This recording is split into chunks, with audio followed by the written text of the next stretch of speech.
gulo ng Ayan guys, sobrang busy. Wala pa ako natatapos ni nakapag-workout, hindi pa. Tapos ko naman siya inasubmit ko na hope na mag-success siya. Ayan, para tuloy-tuloy na guys.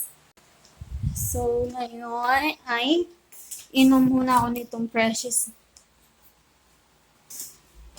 Ayan, inom muna ako nitong Precious Melon natin. Sobra talaga akong na-stress. Ayan guys, pakalala ko lang sa iyo yung Precious natin. Si Precious Melon Milk.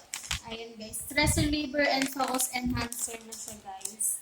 Bali yung inom ako nito. Ayan, katulad niyo ngayon, na-stress ako guys sa aking pag-register sa BIR. Ang hirap pag hindi mo alam. Mga step by step, ganun.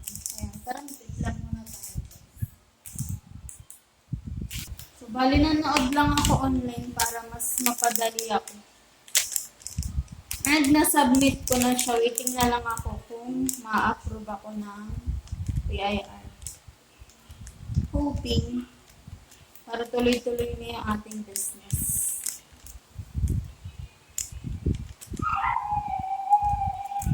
Ayan guys, yung ating Precious.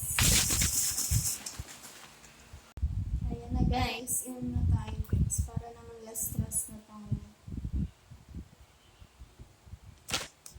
Ayan, sa mga hindi pa napag-check out, mag-check out na po ng Precious Melon Milk. And then yung link sa comment sa Yellow Basket. Go!